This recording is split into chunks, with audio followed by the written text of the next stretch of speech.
வாழ்க்கையில் சிக்கலான சில நேரங்களில் நாம் எந்த முறை கொண்டு தீமைகளை அகற்ற வேண்டும் என்று இந்த உபதேச வாயிலாக குரு உணர்த்துகின்றார்கள். குருநாதர் காட்டிய அருள்வழியில் 20 வருடம் பல காடு மேடெல்லாம் அலைந்தேன்.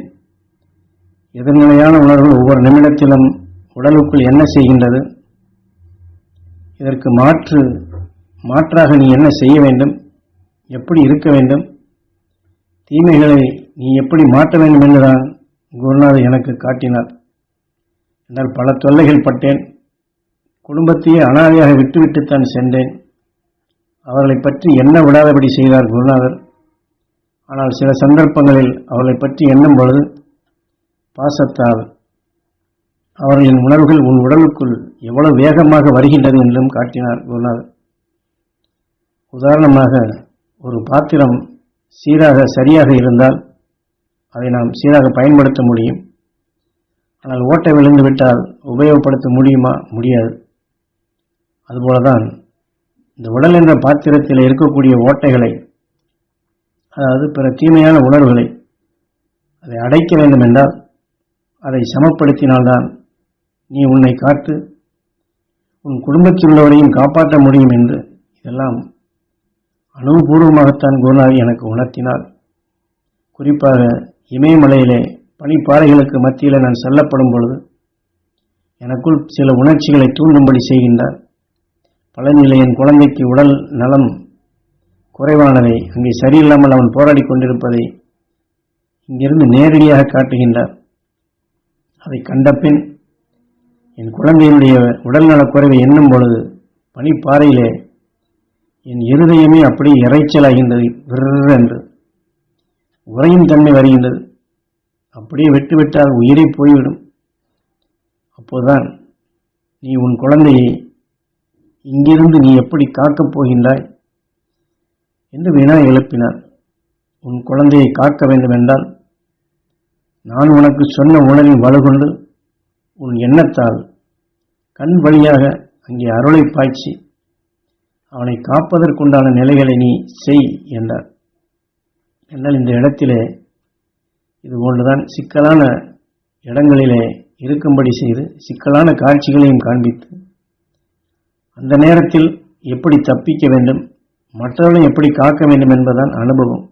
அதனால்தான் குருநாதர் இங்கே காக்கக்கூடிய சக்தி உனக்கு கொடுத்ததை கண் வழியாக அந்த அருளை நீ அவர்களுக்கு பாய்ச்சி அவளை காப்பாற்றக்கூடிய நிலையில் நீ செயல்படுத்தி என்று அனுபவபூர்வமாக கொடுத்ததை குருநாதர் இங்கே நமக்கு தெரியப்படுத்துகின்றார்கள். குடும்பமே பல வகைகளில் மண்ணல்பட்டது. என்னை சார்ந்தோர் அனைவரும் கஷ்டப்பட்டுத்தான் நான் ஒவ்வொன்றையும் தெரிந்து கொள்ள முடிந்தது. இப்படித்தான் தெரிய செய்தார் குருநாதர். இதே போன்றுதான் இப்போ உங்கள் குடும்பத்திலும் எத்தனை தீமைகள் உங்களை அறியாமலே வருகின்றது. நீங்கள் தவறு செய்யவில்லை. பிற தீமையான உணர்வுகளை அடுத்த உடலில் விளைந்தது நீங்கள் நுகரும்போது அந்த நிலை ஆகிவிடுகின்றது. பத்திரிகை வாயிலாக, டிவி வாயிலாக தினசரி எத்தனையோ அதிர்ச்சியான உணர்வுகளை கூட பார்த்து நுகர நேருகின்றது. இந்த உணர்ச்சிகள் இயக்கப்பட்டு உங்கள் உடலை என்னவெல்லாம் பாடுபடுத்துகின்றது. அப்போ அந்த தீமைகள் தான் உங்களை ஆட்சி புரிகின்றது. நல்ல குணங்கள் ஆட்சி புரிகிறதா? இல்லை. உயிரிழப்படும் அந்த கலக்கமான உணர்வுகளை இயக்க சக்தியாக வருகின்றது. காரணம், நெருப்பிலே எந்த பொருளை போடுகின்றமோ அந்த மனம்தான் வரும். நம் உயிர் ஒரு நெருப்புக்கு சமம்தான். ஆனால் நமது ஆறாவது அறிவால் இருளை நீக்கும் அந்த ஒளியான உணர்வுகளை சேர்த்தோம் என்றால் அந்த உணர்ச்சிகளை ஊட்டி என்ன வலிமை கொண்டு நம் வாழ்க்கையை சீர்படுத்திக் கொள்ள முடியும்.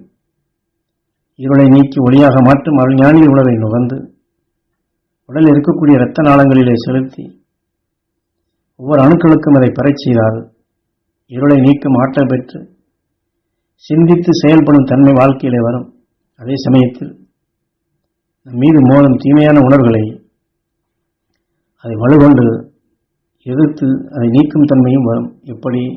எலக்ட்ரானிக் ஒரு உணர்வின் அழுத்தத்தின் தன்மை எதுவோ அதை கொண்டுதான் இன்று நவீன இயந்திரங்களை எல்லாம் மனிதன் இயக்குகின்றான் விஞ்ஞான அறிவார். இதை போன்றுதான் நமது உயிரும் எலக்ட்ரிக்காக இருக்கின்றது. சுவாசிப்பதை எல்லாம் எலக்ட்ரானிக்காக உணர்வின் அழுத்தங்களாக உணர்ச்சிகளாக மாற்றுகின்றது. வேதனை என்ற உணர்வு எலக்ட்ரானிக்காக மாறிவிட்டால் அந்த வேதனை தான் இயக்கமாக நமது உயிர் இயக்கிவிடும். ஆனால் இதையெல்லாம் வென்ற துருவ நட்சத்திரத்தின் உணர்வை எலக்ட்ரானிக்காக நாம் மாற்றினால் இதன் உணர்வை எதிர்கொண்டு அந்த வேதனைகளை தள்ளிவிட்டுவிடும் நமக்குள் சிந்தித்து செயல்படும் தன்மையும் அல்வாழ்க்கை வாழ்ந்திடும் தன்மையும் வரும். எதிர்வரும் தீமையின் அந்த உணர்வின் தன்மையை நமக்கு நாமே உணர்ந்து அந்த உணர்வு நமக்குள் வளராதபடி தடுக்கவும் முடியும்.